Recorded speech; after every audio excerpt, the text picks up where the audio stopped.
Hi, my name is Ms. Diamond Wickfall, And I'm Buster Pants. and you're listening to The Horror Horror Squad Squad Podcast. Podcast.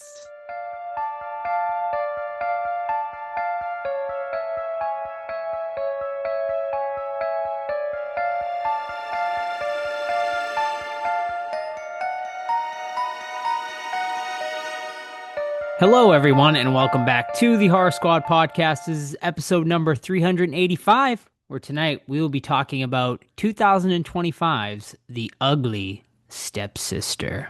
That's not very nice. She's not. Come on. Let's She really isn't. yeah, come on. Come on. We'll talk about it later, though. We'll talk about it later. I am here with Steve. We are currently toddless. He will be joining us very shortly, though. He's just on a work call, so he will be here soon. But we do have an interview tonight, very exciting, with the star of the movie, Al Pacino himself. No, I'm just kidding. I wish. No, but not Al, but it is an Al Pacino horror movie, actually, a movie by the name of The Ritual, an exorcism movie that will be hitting theaters actually the day this episode releases on June 6th. I sat down with the director of the film, Dave Midell, and also star of the film, Abigail Cowen, to discuss the movie. Abigail, very big character, and she's actually the girl who is possessed in the film. We had a lot of great discussions throughout. We discussed Pacino, of course, and him in the film. We discussed the movie is actually based on a real exorcism case, so we discussed all of that and the research and whatnot. So yeah, stick around for the interview after the episode. It will be at the end. And we have a couple other, hopefully, exciting interviews coming within the next few weeks. So stay tuned, folks. Steve, you had movie club this week. I know I was supposed to be there. Yes, you were. I apologize. Work has been insane lately. So I've been very unreliable on stuff that hasn't been work related. But how did movie club go? I'm sure you'll be talking about the movie during What Watch, but how is movie club in general? I actually will not be talking about the movie Okay. during What Watch for two reasons. One, I have two things that I watch that are on theme with today's movie, All but right. more so, the movie was no good. No. It was. Hey, you guys voted for it. I We had did. like 5 in the tank. Yeah, and the only reason I voted for it is because it's the only one I hadn't seen in the list. Yeah. So I went for the kind of risky route rather than the safe route, which Mm-hmm. probably would have been Butterfly Kisses because I really like that movie and it's been Yeah. a while. But no, it's yeah. So we did Dark Tapes, and it just wasn't good. It was really boring. It started off okay, but then oh my God, it was just yeah dull. And unfortunately, when the movie's like boring, no one really has anything to say. Like we're trying to make comments and like make fun of whatever was going on, but this one was like there's not much to talk about. So unfortunately, a miss, but it happens, and I still had a great time with everyone who was there. We still got to chat some horror before and after, and yeah, it's a bummer, but we had fun. So hopefully next month people can come and join. We got some stuff happening. Actually, this month, June. I can't believe it's June already. My I God, know. the time just It's flies. crazy. Yeah. So we have a shark theme for this month. I already put up the vote over on our Discord. People are voting on it right now. I'll give you the nominee just so you know what we're dealing with here. So we have Ozark Sharks, Oh, Sharktopus versus Whale Wolf, classic.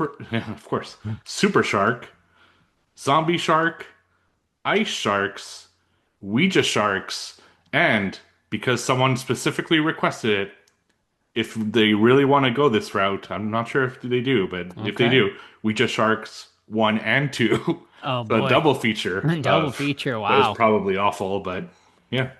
So that's right now Sharktopus versus Whale Wolf and the double feature are tied. But there's Yes. still 2 days left, so we'll see what happens. And also, there's going to be a very special guest Wow. that will appear, hopefully, at this movie club. I'm pretty sure I locked him in. Richard Dreyfuss. Yes, correct. Nice. It is absolutely. So we can go on his Richard racist rants or whatever. Dreyfuss. Yeah. Yeah. No. It's. Yeah. I'm pretty certain that he's going to be there, and it'll be an exciting time. That's all. I'll All say. right. Very special guest. All right. So join us for Movie Club, hosted by Steve every single month. All you gotta do is join our Discord, which is completely free to join, and you can join Movie Club every month.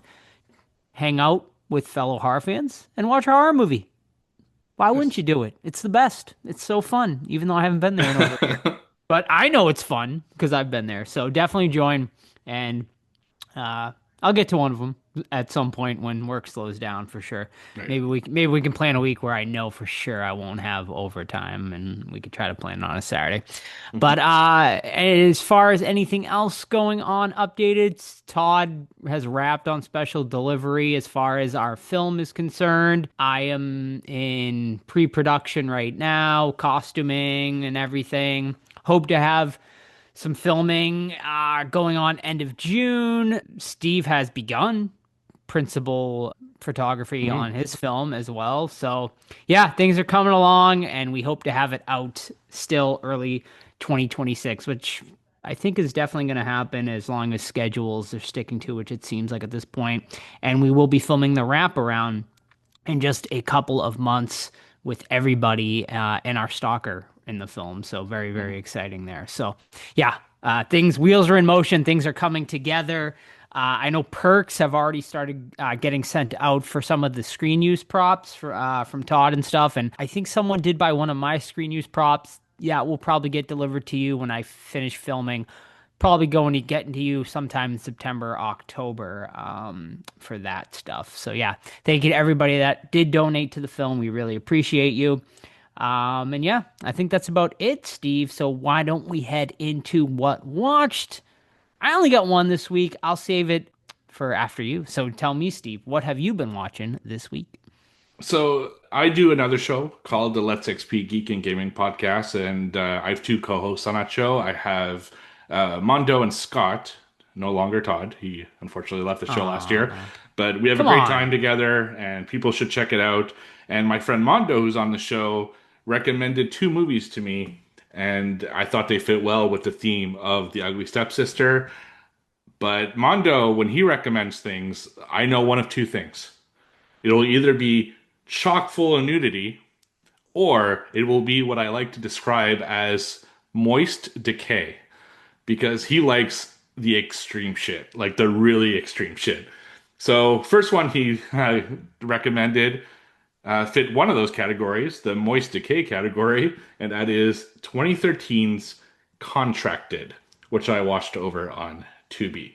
So, right away, we start off with a mortician and he's prepping a body, and not within 1 minute of the movie beginning, he is fornicating with said body. So we have necrophilia within the first minute of this movie, and I knew right away this is going to be some shit. And sure enough, the rest of the story is you have this girl, and she goes to a party, and she's having like trouble with her boyfriend and stuff. So she meets this other guy at the party, and the guy roofies her, and unfortunately commits sexual assault on her. And this is the same guy who had done the necrophilia. So she contracts a necrophiliac STD. And the rest of the movie is her dealing with that STD as she starts to decompose and dealing with the decomposition and trying to figure out kind of how to stop it and everything like that. And there's a bunch of other things that you can see like happening throughout her life and her relationships and coming to terms with what happened and all that stuff. So that's basically the gist of the movie. So the main star, Najara Townsend, plays the lead role brilliantly. You can really feel her pain and anguish. It just radiates from the screen. She does a really great job of capturing just how difficult dealing with this disease is. And the movie does not shy away from all the gross details that's going on with her body. And yeah, it gets pretty intense there, especially in the final act. I will say, unfortunately, though, that the film never goes anywhere interesting. And one of my biggest gripes with it is that they don't really go after the guy who started this whole trend, like the guy who was the necrophilia guy from the beginning. He kind of just disappears, even though his presence like looms over the story because of what he did. It just, I don't know, the film kind of goes on neutral, and that ultimately hurts the film's lasting appeal for me. So I gave it 2.5 stars. It should have been more, in my opinion, and it wasn't as extreme as I guess I'd expected. So that's Contracted. that I watched over on Tubi. And he's here, ladies and gentlemen. Oh, Like oh, like Batman from the dark alleys of Gotham, or Kentucky, like, wherever you want to call it, wherever Todd is from these days. or I don't even know. like the undead STD from Steve's film Ooh, he just yes. watched. Get ahead Creeping of up. it. Get ahead of it. Yes. Go to the doctor. Get some Mm. penicillin or whatever they do. Does she go to the doctor in the movie, Steve? Mm. She does, She and does. he Okay. kind of dismisses like what's going on and stuff. So Okay. Got it. Todd, Yes. you've joined. Any updates to give us, or are you going to jump into what watched right away? I can give you a quick update. We talked about my short being wrapped, so that's fun. Doing some editing on that. So follow along on our campaign plus Discord for behind the scenes shit. Got a con this weekend, Living Dead weekend. Ooh, Yep, nice. taking the homies TJ and Brent who have never been. I'm like, guys, they're gonna turn it on the mall. You gotta go They are. before it's gone. Fucking Walmart. Mhm. So we could do that. It's gonna be fun. I'll talk You about that doing the next mall week. tour? Nah, I mean, Mm. I think we all discussed that it was cool, but not worth a 3 hour fucking Agreed. Yeah. slog. I Yeah. think I'm gonna sneak into the back rooms. I think we established that's very easy to do. So You can if you. I yeah, mean, I'm gonna do it. I'm doing it. I would think they would just kick you out. I Yeah, mean, it's the worst things to happen. I don't think they're gonna arrest you or anything for that. But No. I'd be more concerned that you get lost back there. Yeah. It's like a quite the fucking maze back Yeah. there. So Well, remember the staircase that they use in the movie is right by the army recruiter. So I think if I go in through that little gate right there, Mhm. yeah. I'm not going to go to like the boiler room because I think someone might get mad at that. Mm. Um, Can you just do me one favor though on this trip? yes. I want you to point out every piece of marble in that mall to Brett and Yes. TJ, and then don't fucking miss a single line on that marble Dude, because they need to get the full experience. I was thinking of bringing my brochure from last time Mm. and like Just do your following like own. 20 paces behind Yeah. the main one. There you go. Oh yeah, that's gonna be fun. So I'm looking forward to that. It's gonna Awesome. be a little guys road trip weekend. It's gonna be a blast. But Very fun. yeah, so my first one here is a 2024 film called Die Alone, starring Frank Grillo. I guess not really. He's in there, but he's not like the star or whatever. But yeah, this is a zombie film, and basically we're following our main guy.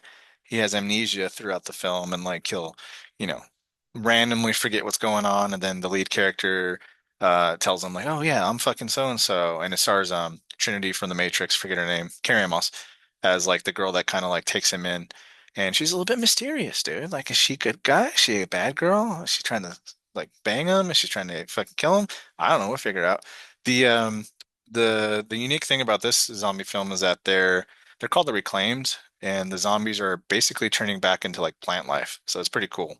Like they're in the ground and they're like turning into mushrooms and shit. Um, and I like the end kind of twist and where once it wraps everything out, what's going on with the story. That's really cool. But overall, it was a little bit slow and a little bit kind of all over the place at times.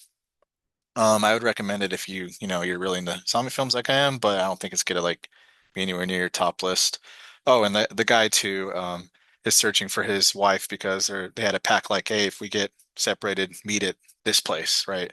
And then now he has to deal with like trying to friend her while falling asleep, or not falling asleep, forgetting about everything, and then having Carrie Ann Moss kind of be a weirdo, and then Ann Moss like gets accosted by some guys, but they're like, she's a bad guy, bro. And he's like, no, she's not. She takes care of me, dude, and shit like that. So Die Alone, that's over on Prime, and I gave it a 3 out of 5.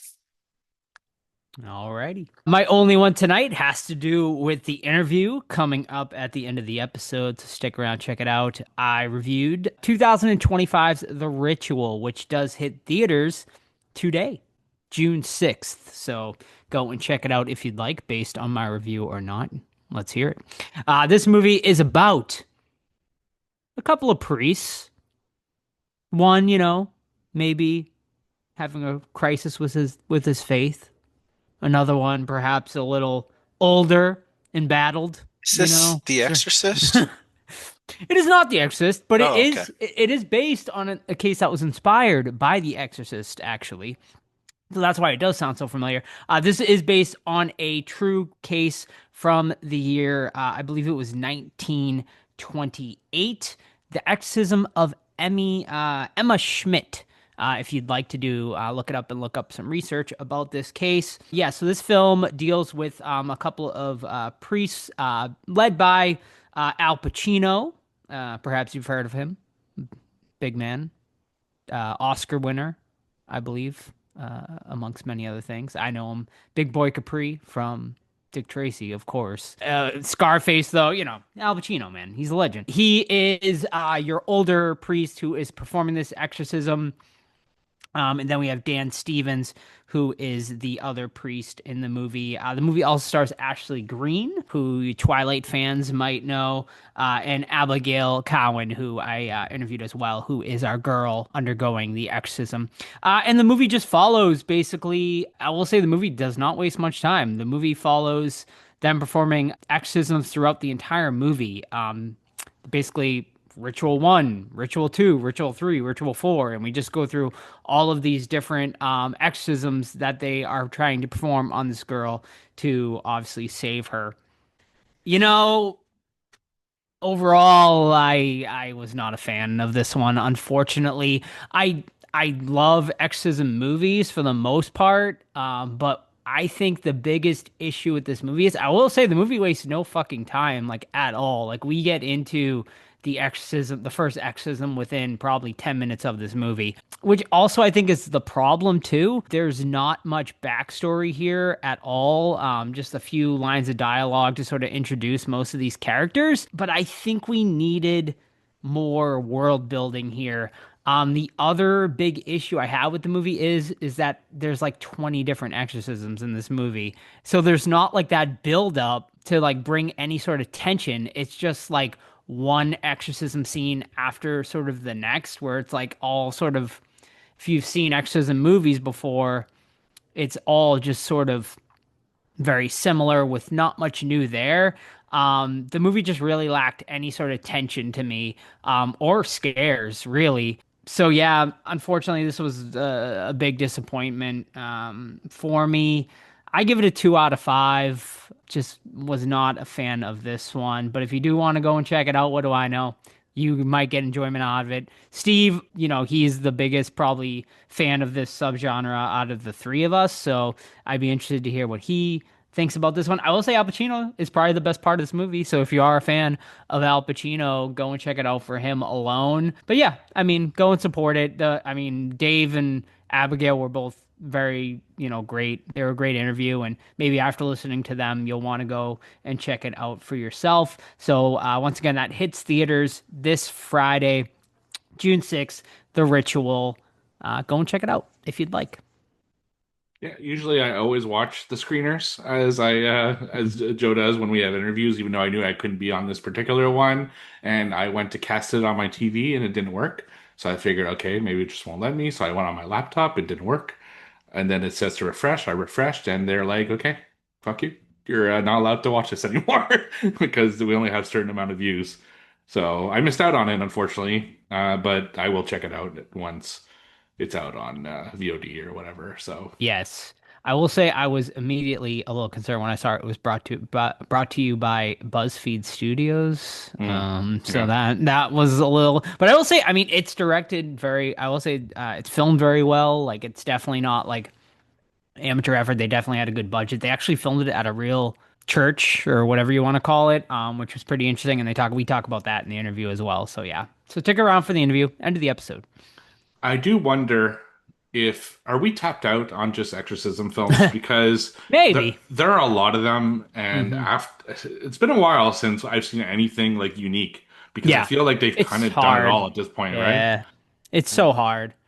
Yeah, I mean, Exorcism of the Gods, the last one I can think of that did something like really unique, and I guess a True. little bit Pope's Exorcist but that's because I liked Russell Crowe so much in that Right. role. But yeah, maybe that this Vespa. subgenre needs to, yeah, We needs need to. more priests on Vespas, That's basically. true. Yeah, maybe that will bring me back, but we'll see if Mike Flanagan can fix that issue with Yeah. his version of The Exorcist. Oh man, I don't know. Yeah, I really don't know. Yeah, I mean, like you said, it is a good point. Like, man, exorcism movies are so overdone. Like, how do you bring uniqueness to it at this point? Um, yeah, because it's not like ghost movies or zombie movies or anything like that.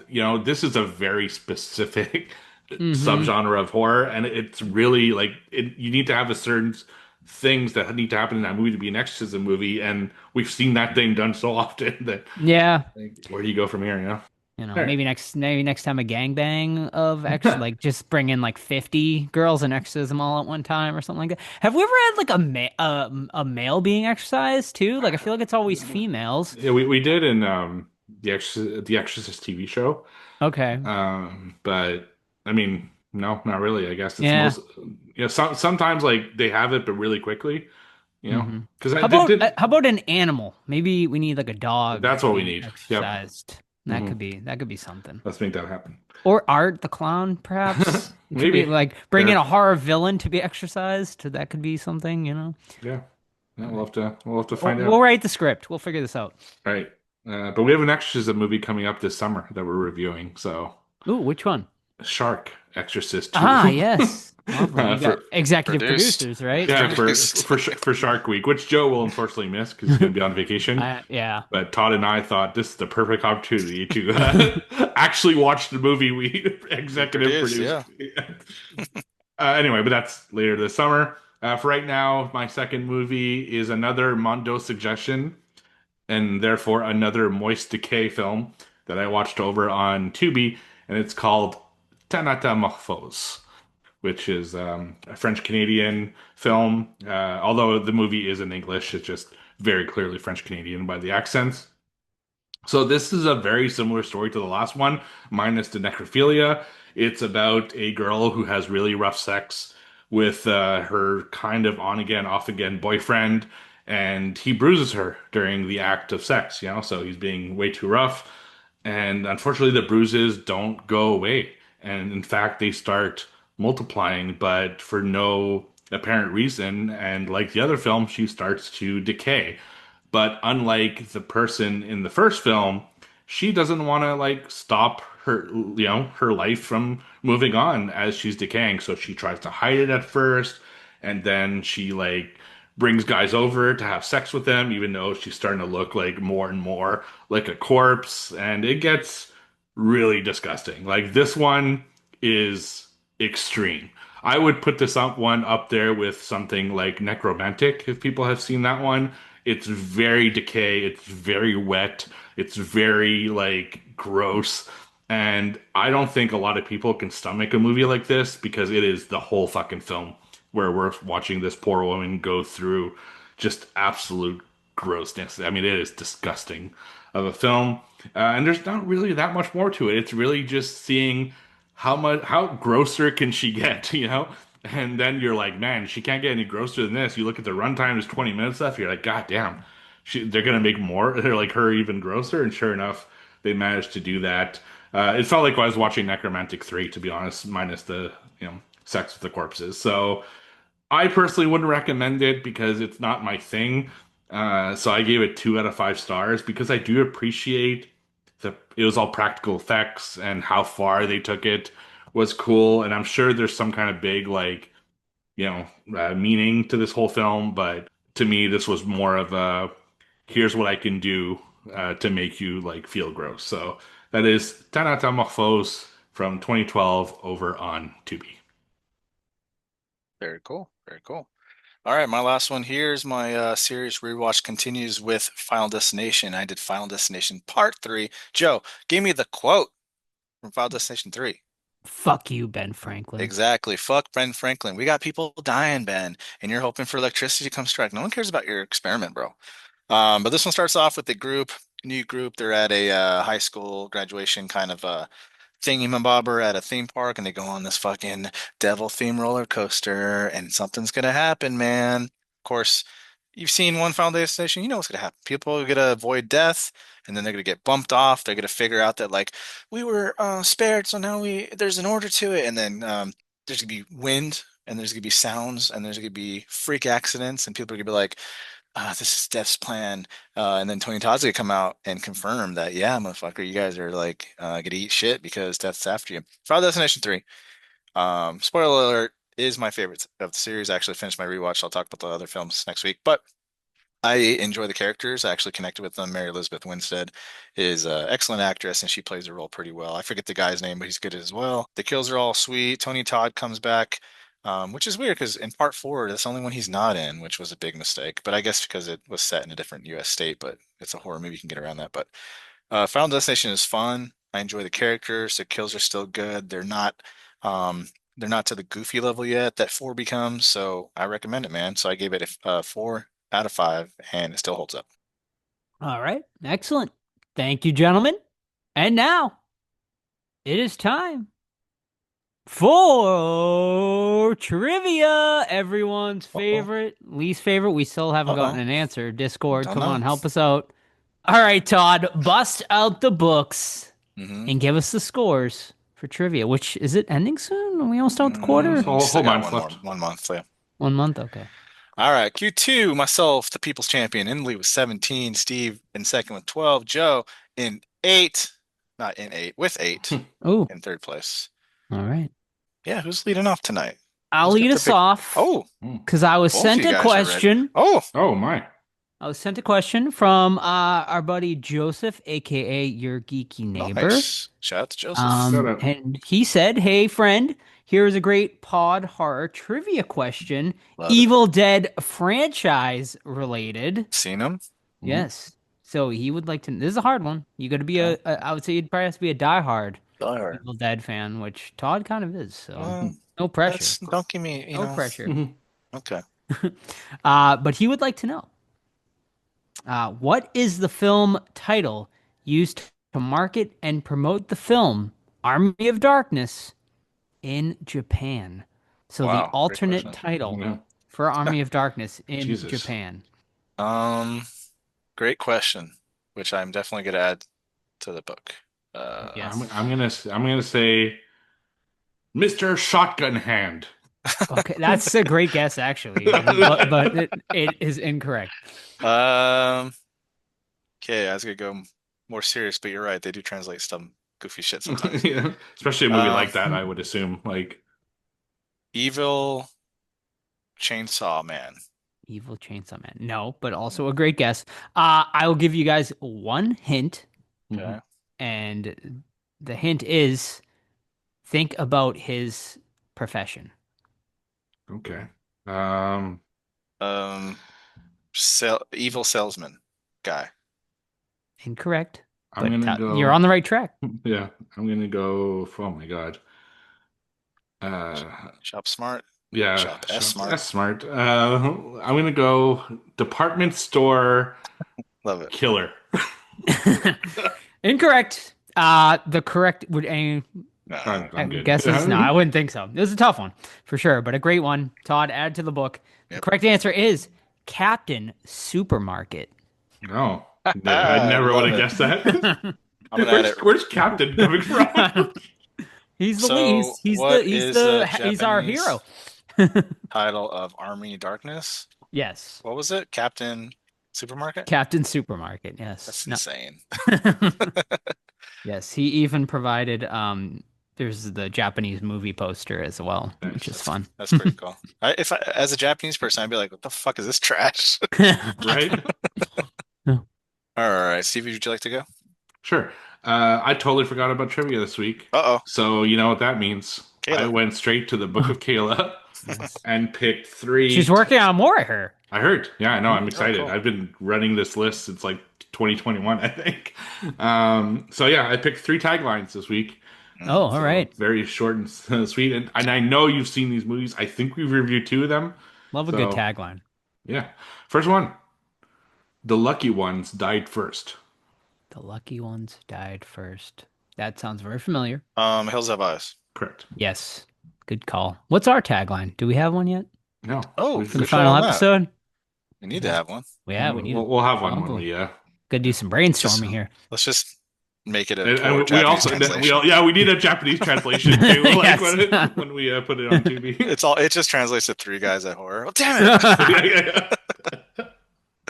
All right, Steve, pick a number between pages 10 and 181. Oh my god. Let's go. I don't know, 33. 33. Right, Now pick Larry a number Bird. between 309 and 320. Let's go 313. All right, 313 it is. Oh my gosh. Fucking In what film? Be quick. In what film will you find Seth Brundle? Oh, Fly. Fly. Shit, yeah, he beat me. It Yeah, I'm like, dang it. That's a roll of the dice, though. It's an Let's get easy one. is. Yeah. Just reviewed it too. Yeah, right. That helped a lot. Yeah. Alrighty, guess the movie based off the IMDb information. And I will give you some hint for my next two questions are to do with folklore, fairy tale, perhaps children's stories, somewhere Okay. in that realm in honor of tonight's episode. Gotcha. So this movie was released in the year 2017 with a PG-13 rating, Oh. clocking in at 1 hour and 36 minutes. Categorized as horror, hmm fantasy, Yep. mystery, Okay. thriller, Ooh, and All of drama. All of them. Quite a lot. sounds fun. Currently sitting at a 4.3 out of 10 over on IMDb Not great. with a Metascore of 37 out of Oof. 100. That's bad. Director, Stacy Title. Never heard of. And starring, Michael Trucco, Jenna Cannell, Oh, Doug Oh. Jones. oh, Dougie wow. Jones. Shape of Water. Incorrect. Ooh. And Lee Winnell. Lee Winnell, 2017. Okay. Okay. Hmm. Some heavy hitters. Yeah. A lot of these names you do know. I'm trying to think about what Lee Winnell's been Yeah, in. he hasn't been in a ton of stuff. I thought That's not his stuff related. that's not his stuff. Yeah. Tagline. Hmm. The evil behind the most unspeakable acts has a name. 2017. Mhm. Lee Winnell's in it. I don't know. I don't know either. Guys I give said- up, huh? All right, guys get nothing give here, up. huh? Nothing. All Nothing right, in the chamber. I'll give you one more tagline. I'll give you Okay. one more tagline. Don't think it. Don't say it. Don't think it. Don't Oh, say Johnson. it. Don't Bye think bye. it. The Bye Bye Don't Man. It is the Bye Bye Man, What a stupid fucking movie that was. aka the Pee Pee Poo Poo Man. I've never seen it. And You know you haven't Oh, seen wow. it, Steve? I don't remember Lee Winnell in that at all, though. I don't he either, doing? honestly. Or Come on, Jen. Lee. I honestly don't remember any. Doug Doug Jones. Jones played the Bye Bye Okay. Man. That makes So, sense. Pee-pee poo-poo yeah. man. Classic. It's not good, but it's not It's as not. terrible as people make it out to be. It's either. not as bad as that Tall Man. What was that Tall Man in the Forest movie? Oh yeah, Slender Man. Yeah, there you Slender go. Man, That movie yeah. fucking sucked. Yeah, I would say Bye Also, Bye Man 5 was years better. too late, too. Yeah. Yeah. All right. Steve for me. it's me. Steve. Okay. Still a tagline. Tagline. Afraid of the dark, you will be. Ooh, You will be. afraid. That's Yoda from Yes, Return yeah, of the that's Jedi. right. It's Star Wars: Return of the Jedi. You will be. Hmm. All right. Afraid of the Dark, you will be. Darkness Falls. Good guess. Wrong. That's a good Dang. guess. That's a Tooth Fairy movie, right? Yes, sir. Killer Tooth Fairy. Afraid of the Dark, you will be. Afraid of the dark. You Dot, will dot, dot. be. Bitch. Pitch Black.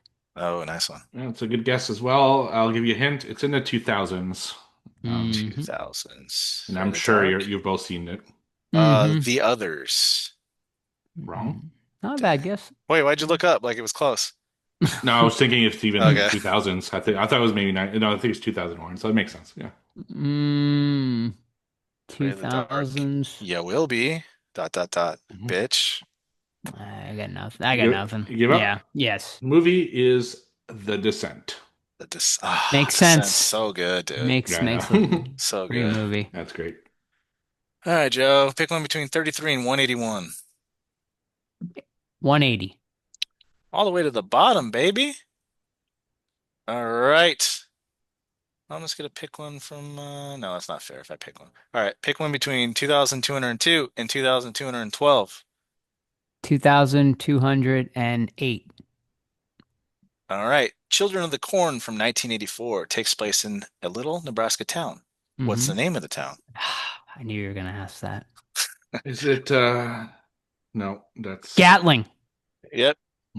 Nailed it. Where'd you pull that out of? Pull that out of my Yeah. ass, man. No Completely kidding. out of my ass. We just watched it. I just watched it recently, that guy's like got a within the memory last on him. year. Yeah, because they did the Spin. Children of the Corn reunion at Monster Mania, so I watched it like Courtney yesterday. Gaines. Yeah, I met him and Malachi there. Okay. Nice. I forget his name.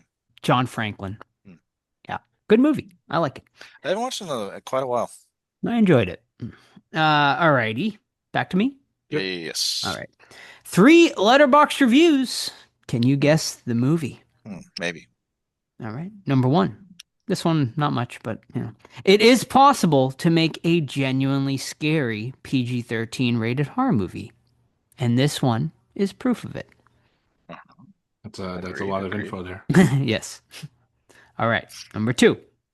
Felt like a TV movie for tweens until the movie started to unfold. And Gretel then, and Hansel. incorrect. And Wow, that then was early, Steve. And then my mind was boggled at how the hell this managed a PG-13 rating. If you showed me one of the scenes out of context and said it was from a new French extremity movie, I would have believed you. And number 3. Grew up reading the books. Sadly, nothing in this could capture the magic of the original illustrations. Grew up reading the books. Fairy tale related questions. Not exactly fairy tale. No. Fairy tale, folklore, Folklore. kids' Folklore. stories. Grew up reading the books. Sadly, nothing could capture the magic Oh. magic of the original illustrations. Is Okay, it I'll guess after. I'll Okay. wait. is it I'll wait. Alice in Wonderland, but like not the Alice in Wonderland, No. like Alice Unleashed? Incorrect. Is it Scary Tales to Tell in the Dark? Yes, scary stories to tell in Okay. the dark. Yeah. Correct. Incorrect. He didn't fucking... He did say tales, but I'm going to give it to him because he has the right I don't choice. remember liking. Wait. That was the one with like We reviewed We it. reviewed it, yeah. Okay, the guy's in like a hallway and like heavy Yeah, set that's characters. correct. Okay, Yeah, I don't remember what I rated, but I remember it being okay. Yeah. Yeah, but could have been better. All right. Final tagline. All right.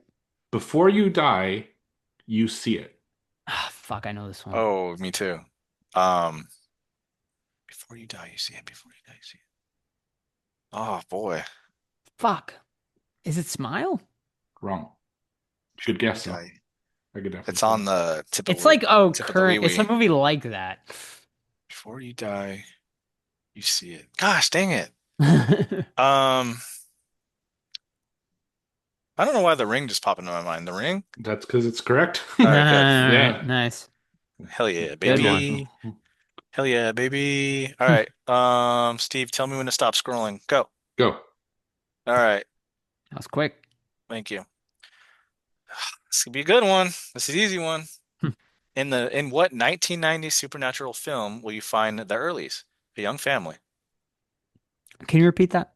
Yes. In what 90s supernatural film will you find the Earlys, who is Is a this young family? Frighteners? Incorrect. The Earlies. The Earlys or Earlys, something like that. Supernatural Supernatural 90s. I'll give you a hint after Joe goes. Mhm. 90s supernatural film. You'll find the Earlys or the Elys or something, whatever you pronounce that. Is it Earles? Lys. Earlys. Earlys? Lys. The Earlies. That sounds right. Okay. Man. The Sixth Sense. Correct. So we covered this film Okay. fairly recently. Oh shit. And I'm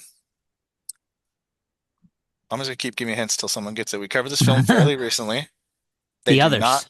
Nope. They do. Oh, now you're frozen. They do not have a traditional North American accent, so they're not in North America. Okay. It has something to do with the final episode, Oh. Oh, what the hell? and a character in there has a very out of place United States sports team jacket on, and we were like, "Why does he have this team on? He's not even fucking anywhere near this United States sports team." Interesting. I kind of remember having that discussion. Yeah. But And he's a little fucking bastard too. Nothing? Was it the Steelers? I think it was the Bulls actually that he had. Everyone loved the Bulls in the 90s, though. That's They yeah, were the good hot point. team. Good point. Yeah, I don't know. Nothing. We No. covered it pretty recently. The earlies? Has something to do, yeah, it has something to do with our film, and that is because it is 1992's Ghost Watch. Oh. I was Because- thinking more like something to do as if like we referenced this movie or yeah. we watched it because of a Yeah. perk Okay, yeah, see, with the homie. We had the homie on too. yeah, that was right. Austin. Yep. That was a good. That's one that like I probably never would have watched had he not recommended. Yeah. And I liked it. It was especially fun to dive into it after because of all the stuff that's like in the background. Mm-hmm. It's wild how often that ghost shows up, and I totally missed it throughout most of the movie. So Yeah. Cool. All right, is that all? yeah, that's it. All right, myself with 3, Steve with 2, Joseph with 1, which brings me to 19, to Steve's 14, to Joe's 9 for Q2 of trivia. Really? All right. Oh, that sounds off, but okay. Oh, 20. I'm at 20. I didn't. Oh, Todd's I was on 3 with typing it, but I didn't push enter. So 20 to 14 to 9. I don't keep track, so Todd could literally fucking It's well. not. Oh, wait. You just throw out random numbers. Typo. I have 47 points. All right. There you There you go. Nice. Awesome. All righty. Thank you so much, gentlemen. And now it is time for our main event of the evening, 2025's The Ugly Stepsister. Directed by Emily Blichfeld. Starring Anne Dahl-Torp, Thea Sophie Lockness, Flo Fajirli, and Leah Mirren as our lead, Elvira. Plot follows Elvira as she battles against her gorgeous stepsister in a realm where beauty reigns supreme. She resorts to extreme measures to captivate the prince amidst a ruthless competition for physical perfection. Todd, I don't think you want to do the plot synopsis tonight. So it's been a while. I know you watched this one a while back. So Steve, perhaps maybe we'll throw it to you tonight and let us know a little more about The Ugly Stepsister. It's one thing to do a synopsis when Todd isn't around, but to do it in front of the Big master, pressure. Big pressure. That's tough. You're putting me Watching in every tough move, position. bud. So this movie is about I'm going to say Elvira because if she's going to spell her name like that, it's too bad. You're Elvira forever. So Elvira, she's moving in with her stepdad along with her mom, which is like in a big castle, and immediately her stepdad dies at the table, just like drops dead basically. So they're kind of in a mourning period, but at the same time, she's having dreams of the prince who lives nearby. She has this fantasy that she's going to marry the prince. And sure enough, a horseman comes over to the castle and says, in 4 full moons, he's going to have a competition where he's going to choose a new wife. So her and her stepsister get entered into this competition. So she starts to, well, her mom wants her to win because she wants her to be a princess. So she starts doing a bunch of really crazy shit to make herself more beautiful for when the time comes.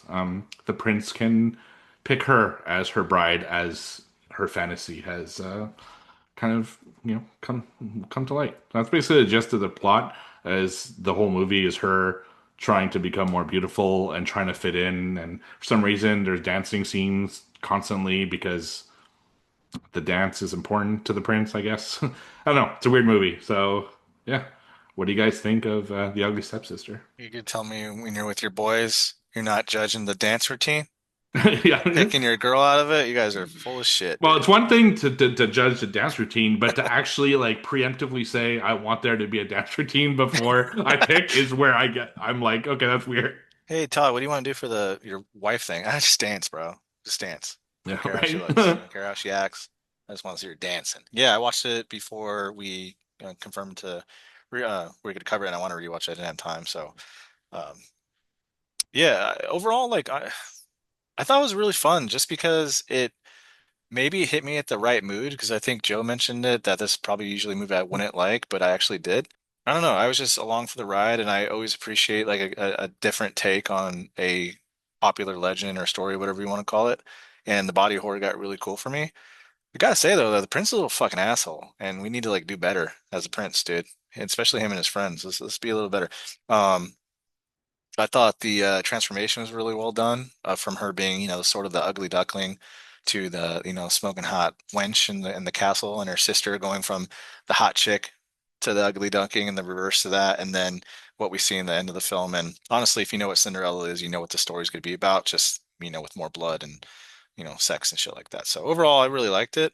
I was on the fence though when I came out of it, and I ultimately gave it my score that I have now, but I could see it going fluctuating based on what you guys bring up because I really want to know what you guys say because it'll bring up more memories too. Oh, one thing I want to mention too that her family was fucking poor as fuck, so like she had to find a suitor, otherwise they would have been out on their ass. So that was a different little concept too. Yeah, this movie was getting a lot of hype. I saw a lot, a lot of praise for this one. So I went in with pretty high expectations. And overall, I came out of it thinking it was okay. I didn't love it, and I didn't hate it. I was kind of like sort of down the middle with this one. The parts I liked about it was I thought, it was shot very beautifully. There's a lot of great cinematography in this. It's what acted really well, too. And the body horror is awesome. There's some excellent body horror scenes in it, and obviously the messaging, is on point as well. Sort of the pressures of society and whatnot, told through sort of this interesting retelling of this, the Cinderella story. My biggest complaint is the runtime at almost 2 hours. I felt this movie dragged a lot for me. I found myself bored for a great deal of it. I'd say at least the first hour. I was like, man, when is this movie gonna get going? And it finally did. I think I was expecting more of a horror movie too, I would say. There's the body horror, which is cool and everything, but I feel like it never got into like horror movie territory. It's just like a few scenes of body horror, but it's really more of a dark fantasy retelling to me than a horror movie. So there's good and bad here. Is it something though I would watch again? No, probably not. But it was a decent movie and a good effort. Yeah, I seem to be closer to Joe here than Todd, at least from what I think. The movie's okay, like it just I don't know. I guess I was expecting more out of it. Also, having seen all the ratings before I watched it kind of probably helped that a lot.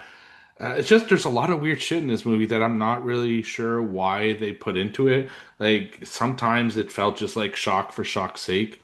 This movie is pretty graphic at times for no good reason. Like at one point, the ugly stepsister sees Cinderella in like a barn, and it's just a shot of her asshole. Like literally, it's her bent over the other way, and it's a You see shot some of vag too, yeah, yeah. You actually. see her Yeah. asshole, and you see like the lips of her I completely vagina. forgot about But that. it's so gratuitous. Like there's no reason for it, and they go both ways. Oh, now I remember the fake penises you guys were Yeah, talking and they about. also show the guy's dick, Yeah, but yeah, there's really no reason for it. Like it was completely unnecessary. And I'm not someone who usually complain about nudity. It's just I want to at least have some kind of like point, Yeah, it's just like think, and then there's like this weird scene where this guy's like licking his dessert, like he's like tonguing his dessert, but it doesn't really Yes, play it to it, it, look anything. it looks like cunnilingus for sure. He's Yeah, performing cunnilingus on the but it's not thing. like he's looking at a girl doing it. He's just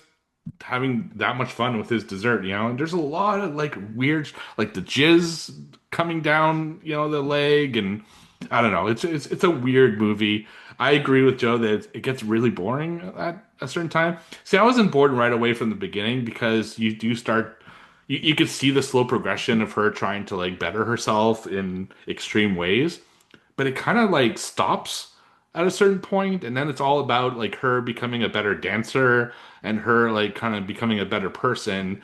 And I don't know, it just felt really boring during that time period until they get to the ball, right? Which was what we were all expecting. So Yeah, I don't know. It was like very hit and miss for me. I thought the ball was hilarious.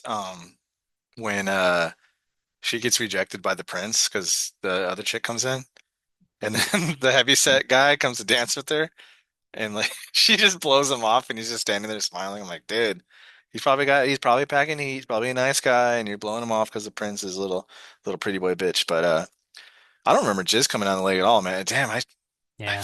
man, that Oh sucks. yeah. I missed out. But There's a lot. yeah, this took me about 3 days to watch it too, so maybe that's why I didn't feel the runtime like you guys did. Yeah, Yeah. that helps. Hmm. Yeah, the you're right. I mean, the gratuitous stuff is like very out of place to me. It just like felt really unnecessary. And I don't know if it's like a foreign film type thing. I mean, they are a lot more, I feel like, gratuitous in their movies than sort of American movies, so that could be the reasoning, I guess. But yeah, it just felt like out of place at times throughout this movie, especially like all of the flat, like erect and flaccid penises being just thrown out here and there. But hey, if you're gonna have female nudity, you might as well have the male nudity as well. Although, just show real penises, But I guess if it's gonna be erect, right? Steve said that they're not allowed to show erect penises on screen unless it's pornography. So I guess that's how they get around it by showing fake penises. But they look too fake. Like, Joe likes his as penises real. someone who He's, owns, he's a connoisseur. Like, as someone who has a penis, I know what a fake penis looks like. Well, Um, never mind. I'm not gonna go there. but yeah, man. I mean, the the body horror is fantastic here, though. Yeah, I love when they're trying to force the foot into the slipper. That was fucking Oh, amazing. it was yeah. that No, Yeah. was one that of the that, best scenes of that the was movie. cool. I mean, man, the one that really got me was when they were putting the fake eyelashes on her Mm, with the eye, because anything with an eye and a yeah. needle close to an eye is going to make you cringe. You know what I mean? So that I mean that was a great little I scene. like the nose breaking too because it was simple and we Yeah, didn't the we note didn't see right. anything but her reaction Sure. to it. Yeah. Yeah. Yeah, and all that's great. It's just like I don't know, man. Like Mhm. went in. Am I the only one that went in expecting a horror movie and feel like this really wasn't a horror movie? Because I really don't think I this was a I horror still movie. felt it. I mean, I think if you consider Gretel and Hansel horror, you kind of got to consider this one too. It's like it's very similar vibe. I suppose, but at least I mean, Gretel and Hansel had a witch, That's like true. Yeah. you know what I mean. And this is just like okay, there's some body horror in here, but that's it. Like there's nothing else that's horror to me. I would consider it horror, but it was like spread out, like in a way that made it non-horror for part of the runtime. Yeah, it's because it focuses on this other shit that really It's has like a nothing folk to horror. do Yeah. with. Yeah, exactly, and it just maybe went on too long with some of the Mhm. other stuff that it's just like okay, let's get to the next horror scene. Yeah, I did like the aspect of the blonde's father, like in the other one rotting, The whole and like movie. they don't give a fuck. I kind of wanted more of that, like more of Uh, her I exploring I that. highly doubt that you got there, but they had. Did you see the end credit scene? No. So after the credits, like completely at the end of the credits, it's a shot of the dad still there. Oh, really? Like he's still Where's rotting. my birthday Yeah, cake? like just randomly, like they totally Jesus. forgot about him, and he's just still rotting there in that room. Which it's the mom is fucking dumb because technically the blonde is her daughter now. So whatever the blonde accomplishes, she gets the wealth too. So all you had to do is put your money behind the blonde who was already the hottest chick in the realm. So just fucking commit to it. Instead you put your, quote unquote ugly stepdaughter or whatever through all this, terrible changes and shit like that for what? Just because you Right. want your blood to be the princess, I guess. I don't know. It was weird. Yeah, and like who? It's weird because like it's like who are you rooting for in this movie? I guess Cinderella, right? Even though she's not your focus, but you hope that she Well, I think it switches, succeeds. right? But like, because the yeah, right. Because at the first it's like the ugly stepsister, Yeah. but she ends up being pretty shitty, like Hmm. right, like. But like Cinderella also is kind of being They're shitty at everyone in times this movie is too. shitty. That's the Yeah, that's a problem we talk about often. Like, who do we root for? There's no one to root for in this We movie vote for because the right. court. We vote for the dad's corpse. He didn't do anything. yeah, that's right. He had a, Yeah, he had a heart justice attack, and for the that's it. corpse for Papa. But Mhm. I did like that aspect though, because everyone felt really bad for like the stepsister, and we're like, damn, she gets Right. treated like shit. And then the hot chick was like kind of a bitch, and then it totally flips, and you're rooting for the hot chick at that point, Hmm. and waiting, hoping for the family's downfall, which happens. Right. But I can't get back. The Prince is a little fucking dweeb, dude. I don't like him at all. Well, yeah. I mean, yeah, which I think it's intentional, right? Yeah, It's supposed fucking to like dork. sort of speak to like sort of how men are disgusting and can be gross and stuff Yeah. like that, Especially It's men who come from wealth and power, right, who yeah. now have power. They tend to abuse that power. That's how real life works. Sure, They yeah. Did become he little drop shit. dong too in this? Yep. He Oh, did? When? Well, and he's ass. peeing at one point. Yeah, but Oh, that's right. She's turns spying on around him. and she, Yeah. yeah, Mm-hmm. Oh, Yeah. that's right, because his friends are like, look at that cock or something yeah, like that. that's Yeah. right. That's exactly what happens. Which Yeah. we all do. We all do. Yeah. It's accurate. Um, And then there's like just weird scenes again, like her just eating spaghetti in a bath. Like oh, that's it's just disgusting. but it's weird. Like there's no reason for it. It's just like Would I you don't rather know. watch this or the girl eating a pie for 10 minutes straight in Ghost Story? Oh, this probably. Still gotta watch that. That's good, man. I stand by it. All right. Yeah, yeah. It's just it's just a lot of like random stuff, and we didn't get to the probably the craziest thing in this movie, Not yeah. which is she ingests this weird like Tapeworm. tapeworm pill, Yeah. It's or gross, man. multiple tapeworm pills from what we see at the end. Well, I think it has like babies in her, which Yeah. I'm assuming it's like. Yeah, but she pukes out like more pills, right? So Is it? I think it's I not thought it was pill. I think it's eggs. like an egg. Oh, it's yeah. eggs. Okay. Yeah, because I Hmm. think she ingests the egg because like she's looking at it and there's like a little baby tapeworm It's inside, disgusting, which dude. grows. So I'm assuming once it goes inside, it has babies like and multiplied, something Right. like. Ugh. Which I'm assuming, right? Because like there are a lot of, and I forget what they call that, but like when animals don't need to mate exactly, but they can just continuously lay eggs. Hmm. So, but yeah, I mean that to me is the best body horror scene of the entire movie. Obviously, it's sort of the coup de grace. Man, I was like really hoping that she was gonna die from it. Like, and when she was pulling, like she was gonna pull out her innards, and then that was going to be like how she died. So I kind of wish they went a little crazier with that. Although it is a fucking really great Gross. scene, and it's practical and it looks cool. So remind me, she obviously fails and he marries the fucking blonde, but Yep. what happens to the mom and her and her her and her sister take off, don't they? Oh, you Yeah. forget the most important part, which at the end, which makes no sense because there's really no reason for it. But one of the last shots in the movie is her mom giving some dude a blowjob. A blowjob, yes. Like, Oh, the young guy. yeah, for Yeah. like really no reason at all. She's just in the She's background. gotta Like, get hers. Why can't she get hers, dude? yeah, she looks up, she's still holding the dick, and then she's like, all right, then just What did I- goes back to it. You watched it on Shudder, right? Yeah. What Yeah. did I miss this? You Was I must not paying have. attention? I Oh, guess. gosh. Yeah. You But guys yeah, complained that I wanted to add a fucking wiener to my movie, and here we are. This movie has a bunch of wieners in it. yeah, and we're complaining about it. So Well, you're too bad. yeah. Yeah, it's just I wish they'd spent more time in the kind of like castle, when he's doing all the picking and all that stuff. Like I wish we had seen a little bit more of, I guess, the Cinderella story, because she kind of comes in, he picks her, and she immediately leaves because it's midnight, right? Why does he pick her though? He doesn't even see a single thing about her. He just Is it just a mystery? she comes in, she's blonde, she's hot. Yeah, but and she then- has like a fucking veil over her head. yeah, no, I don't know. Right. It's weird. See, It's like he's the fucking Prince sucks, dude. it's like they rushed that last part for some reason. Yeah. It's like they'd spend so much time on the rest of the Should have movie. cut out and- like I think it's because everyone knows the classic Cinderella story, Sure. so they're like, we don't need to but it's like David referenced the pumpkin and like How- everything. I don't think you can say anything's being rushed in this movie because the movie's fucking almost 2 hours Yeah, I long. know. Like they could have cut out some other shit. I They think should you have. cut Yeah. out cut out some of her training and expand the Cinderella. Right. to There's that so little much of better. her training. Yeah. The dance, and that's a bit. Yeah, that's where it slows down so significantly, right?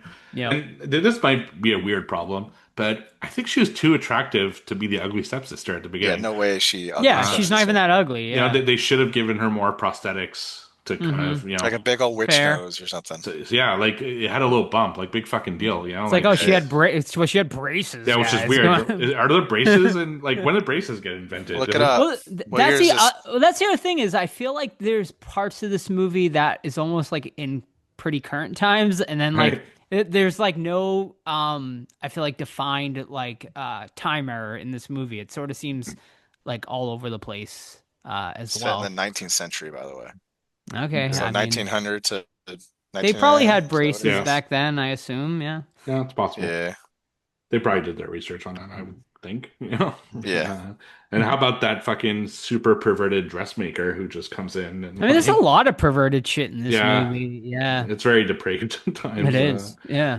Yes. Dental braces were used in the early 1900s, so Well, All interesting. right, there you go. I mean, and that would plastic be incredibly surgery, painful. apparently. I mean, he's doing nose jobs and stuff like that. And apparently they had breast implants too in Yeah. that. That's like the other thing. I'm like, how did they have breast implants back Which, not then? to be lewd, but she looked good. So like, what's our standards of beauty here, guys? Like, give me a fucking break. Like, you guys are way too harsh on her. Yeah, I agreed. Yeah.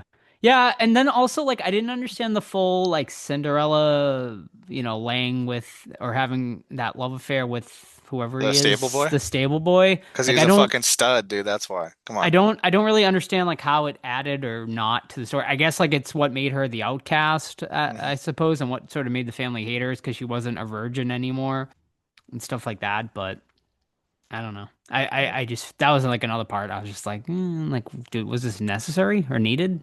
I don't know. Like she could have just been hated anyway because she's Cinderella, right? They hated her for no good reason because she was just beautiful. I thought, but instead it was like a reason, I guess, to show semen being like thrown down the wall or whatever. They got we need more semen. Yeah. Didn't Cinderella have like three sisters in the original story? Yeah. Yes. But I think they just wanted to focus on one Well, because that's it the would have other been like, thing too. yeah. Is like I feel like the And other they're all fugly in the the other original. sister is kind of wasted here too. Yeah. Like she kind of saves the day at the end, but like I feel like she's kind of forgotten about for honestly, I 90% of forgot this about her movie. and I watched Yeah. it yesterday. So Yeah. you saying it right now, I'm like, well, you should have a sister. I'm all, yeah, she does. Yeah, like, and she's like, yeah, and she's the one that saves her at the end, and they, ride off with the horse together, after What she happens gets, to them, you think? yeah, and the movie just sort of ends there without any sort of resolution.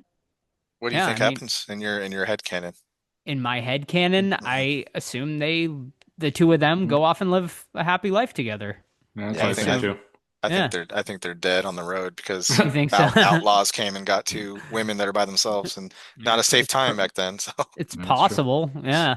I mean, the mother is, I guess, happy in her own psychotic existence. With this corpse guy, in the is other she room. gonna marry him? I don't know. Like, was he royalty? I think so, right? Dude, Or he's like some- 15 years old. I know. But is she, so why is she like going after him? Is she just trying to get money, like for the Maybe it's like, family, I her guess? backup. Yeah. Like, Yeah, her, it's like a her back. Yeah. plan Well, B. didn't he like the ugly stepsister originally, and she like blew him off because she wanted the prince, and then mom was like, "Oh, I want some Yeah, of that," and then I she think took him back. so. Yeah. Yeah. Yep. And now, so I guess she's gonna go and live her life maybe with him. I don't know. Maybe they'll get If I was married. that guy's dad, like, bro, she's like 40, dude. Like, Right. you're 15. Relax. That's all right. Hunt. I said back then. I mean, people they were doing weird shit like that back then. So I don't know. But yeah, I liked her like transition back to the ugly stepsister. She like breaks her nose falling down the stairs. Though I mean, the foot cutting scene was pretty cool That as was well. cool, yeah. That was cool body horror in there. Ugh, I hate too. anything with toes. And it was hilarious. Oh, like, and they were hanging off there, like, Yeah. it was great. It was great that she cut her wrong foot too. So they had to Yeah. cut, they had to cut the other foot, which they used cocaine, I believe, right? Like or was it poppy seed? Or Yeah, something? I think it's pop seed. Yeah, so they use like heroin basically Yeah. to numb her, which I thought was Jeez. kind of cool.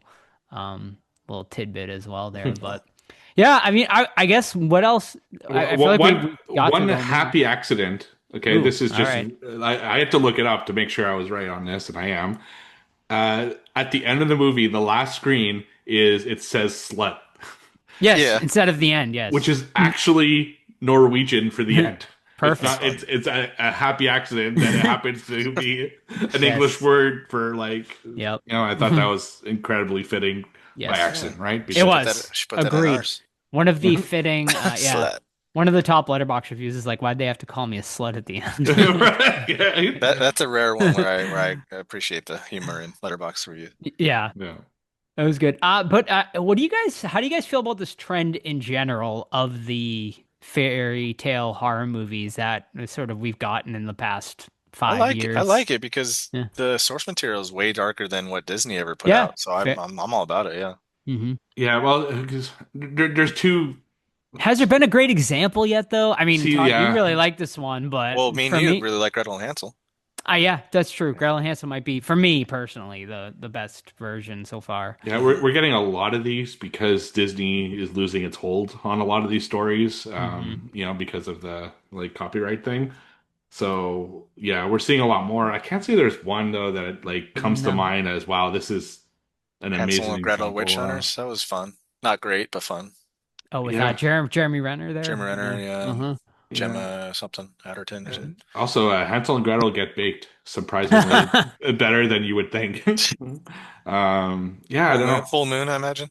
No, no. Really? Yeah, I don't remember who makes that one, but I was surprised at how good it was. Hmm. Yeah, it's just I'm trying to think. Like, I know Shape of Water is kind of Beauty and the Beast. Still haven't seen that one. You know, Shape of Water was great, but it's not a horror movie either. no, Pan's Yeah. Labyrinth, but that's not based on a Yeah. fairy tale, I don't think.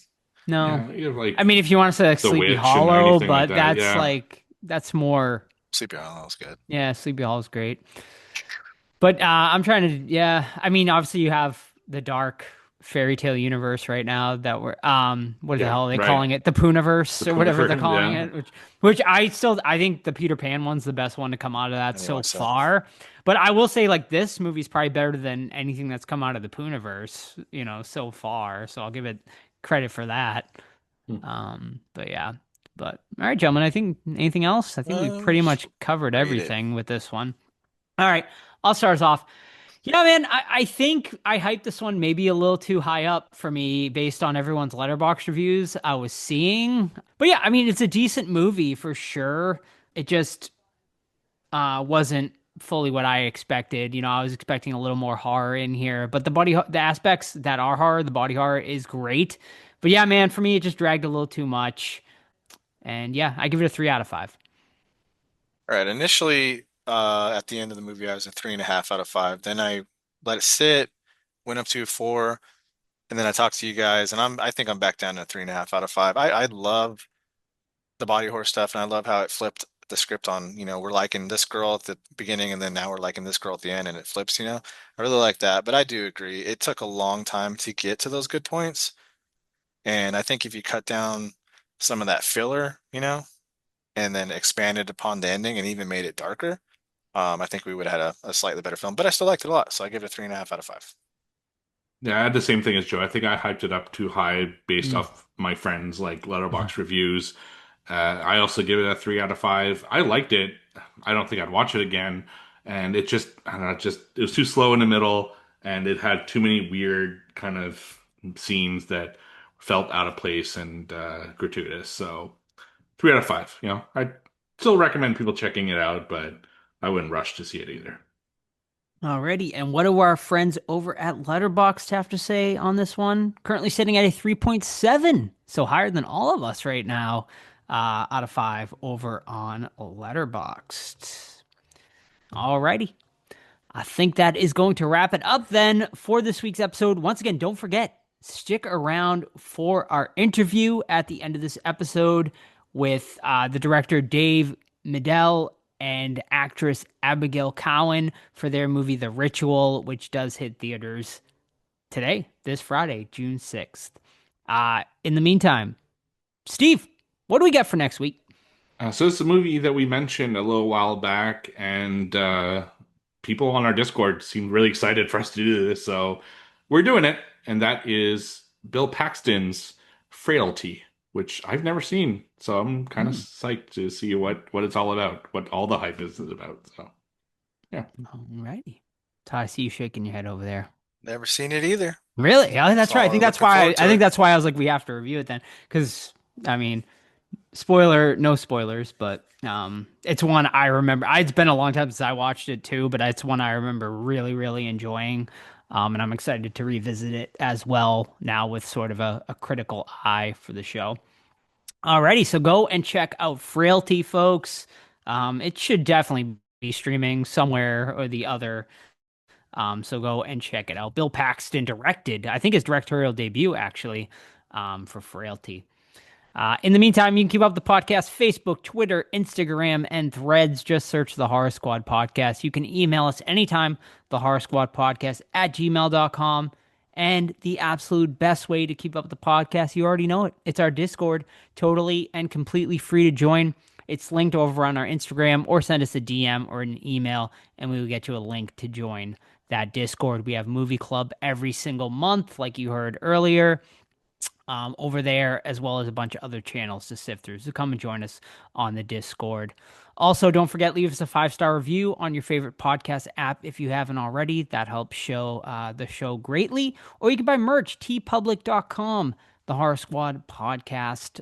We have a ton of merch over there. Our logos and stuff like that, as well as the final episode merch as well. T-shirts, coffee mugs, pillows, pretty much anything you could think of. It's over there. And don't forget important dates, October 2nd through the 5th in Salem, Massachusetts. The three of us will be there with the cast of Hocus Pocus for It's Just a Bunch of Halloween weekend. You can head to itsjustabunchofhalloween.com for all details for that weekend. And I think that's it, folks. Don't forget, once again, stick around for the interview, and we'll see you next week for Frailty. Bye. Bye. Bye.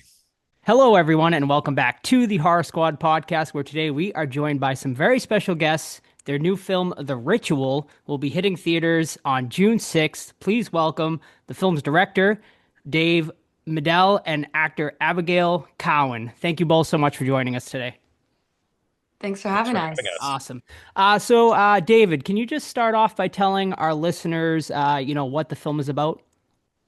Yeah. So The Ritual tells the true story of what essentially is the most highly documented and widely publicized exorcism in American history. It took place in 1928 in a small town in southwestern Iowa. And that's kind of the basics of what the film is about. All right. And as you mentioned, the film is, rooted in a true exorcism case. I'm sure a lot of research went into this on your end to try to make it as authentic as possible. Tons. Yeah, that's usually the part of the process that takes me the longest. The majority of the films that I've made have been based on or inspired by true stories, and it is usually the research that takes the longest, but it's also the most informative, and it's always something that I can, I always look to the archive, information in the documentation, news reports, those kinds of things to sort of, fill in the gaps, take educated guesses about, well, there's a record of what happened on this day, and there's a record of what happened on this day. So maybe this is what happened in between those 2 days, that kind of thing. Yeah. Now, Abigail, your performance in this, your character goes through some obviously intense, emotional, spiritual, physical rituals throughout the entire film, which I'm sure as an actor takes a lot out of you on a day of filming. So what was your process like for stepping into such a demanding role? I feel really fortunate. I was able to really do a lot of preparation with David months prior, to really just map out how we wanted to portray Emma, how we wanted to portray the exorcisms, the demons, the different demons that she's dealing with, the psychological side of it. I think that really just helped me a lot, be able to know what I was stepping into on the day. And we just did a lot of preparation, which is very rare for a film, I feel like, or any project, which I feel very fortunate to have had. But we also went to Natchez that's where we filmed the movie 2 weeks before, and we would go every single day, read the script over and over. We would block out scenes. We'd find new things that we could portray, we could fix. That was very helpful to, at least for myself, to be able to know what I was, stepping into. Mm-hmm. And, obviously the Exorcist sort of subgenre of movies is so vast. Did David give you any sort of, homework prior to filming this, such as watching, other movies in this genre or anything? Yeah, I mean, I think you told me to watch, I think, Yeah, there were a handful. I think Exorcism of Emily Rose Yes, yep. is a Yes. great one. Another one That. that I always reference is The Last Exorcism. Mm-hmm. Yeah, but I think it was interesting because we had that conversation too, where I was like, you know what, I don't want to we don't want to copy anything. We want this to be original. We want this to be not your stereotypical horror film. Right. We, of course, you want the jump scares, you want the, people to be afraid because but this was a true story. We want the people to, the audience to understand how scary it was for these people. But yeah, it was interesting because I did watch what he suggested, but then we also were like, but we don't want to go so into it to where we copy it. We want to actually talk about the psychology behind it. Let's talk about what the real Emma Schmidt was going through, and how can we do that, and how can we create our own story. I think that was kind of my goal too, and I think that was David's. Yeah, and this for both of you. The film, the exorcism sort of subgenre, has been known to be in the past cursed, where they've brought in priests to bless the film and whatnot. So both of you, Dave, did you do stuff like that on set? And also, did either of you have any sort of hesitation or sort of nervousness before taking on this project? Yeah, I definitely did. I was so I was raised in a Jewish household. I had a bar mitzvah and everything. So I wasn't looking at it from, I've never been a practicing Catholic. And I come from a sort of a more scientific background. I've worked with people with developmental disabilities and mental health challenges, and I'm actually on the autism spectrum myself. So obviously, it was really important to me that we were representing this in a grounded, realistic way, that we were not whitewashing or generalizing. When it comes to issues about psychology, psychiatry, mental health, those kinds of things. Yeah. But during the research, I remember, I'll never forget when I first found this story and I kind of dove into the research hole. I was alone in my home. My family was out of town. And I remember sitting up at night having trouble sleeping, thinking like, did I just hear a noise? What was that? So I definitely did. I had some hesitation because, of course, I'm aware of what they say about the curse of the exorcist and those kinds of things. But we were also really fortunate that the parish in Mississippi where we shot, the parish priest there was very generous and blessed the set multiple times throughout the shoot. So hopefully that helped, because we did have his support in the process. Yeah, and I felt oddly safe. Whenever people ask me that, I'm like, I guess because we were filming in a basilica. It was right. Yeah, but Yep. I think the fact that we were there, I felt you could walk upstairs and you were in the entire church itself.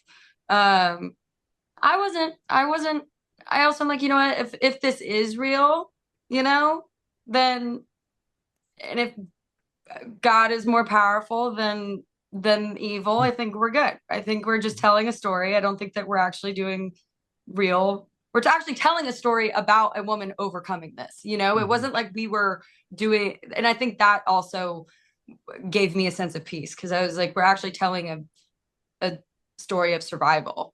Yeah. Unfortunately, our time is growing short here, but I do have just a couple more quick ones here. I, of course, have to mention Al Pacino, who, stars in this film. Just a film legend. Just a delight to see him in this, obviously. So, can you share a favorite memory you had with him on set? I mean, every day on set with him. I mean, he's just honestly one of the most, obviously incredible actors known to man, but also truly one of the most incredible people too. Like, so humble, so kind, so fun, really cares about his art, is just collaborative. Every day was like a dream, and it felt like you weren't. I ended up, because I was so terrified to work with him, but it ended up feeling like I would literally pinch myself. I'm like, I'm just chit-chatting with Al Pacino because he's so like humble and just such a cool dude. It was those moments I was like, what is going on? But yeah, I mean, every day it was Yeah. amazing. Yeah. Yeah, no, I echo everything. Everything Abby said is 100% true. And I mean, it's not an on-set memory, but the very first time I met Al was a meeting for the film. And I was very nervous, as you can imagine. And within 10 or 15 minutes of sitting down with him, it just became two people talking about these characters, Yeah. talking about the story. He came to the meeting with a printed out version of the script with notes scrawled all over it, post-its in the margins, all those kinds of things. He had clearly read the script multiple times, thought about it, really considered, well, this is really interesting. And here, this is really a key scene right here. And maybe we can dig a little deeper in this scene to add a little, he had clearly really thought about it and considered it And cared. done his homework. Yeah, he just cared. That's the bottom line. That's the perfect way to phrase it. He really cared about this. And despite the fact that he's reached this incredible stature in the business, he hasn't lost 1 ounce of passion for the work. Yeah, no, absolutely. And it shows for sure in this one. And my final question for you guys, unfortunately our time is up, but it's been a pleasure talking with you guys. So my final question is, obviously the message explores several important themes throughout faith and whatnot. What message or feeling do you hope, the audience walks away with, when, the credits roll? I'll let you take that. Sure. Yeah. No. It's kind of one of the first feelings that I had when I read about this story. That at its heart, this story is about a really vulnerable woman and a group of people who put themselves at great personal, psychological, spiritual risk. Yeah. To try to help her, to try to alleviate her suffering. And it, like a lot of the films that I've made, I think this film asks questions about, what are we willing to do to help vulnerable people? In a weird way, even though, yes, it's a horror movie, it's scary, it's thrilling, but I think at its heart, it asks that question. And that's kind of what I hope people walk away from the film with. I completely agree. Awesome. I knew you would say that better than I would.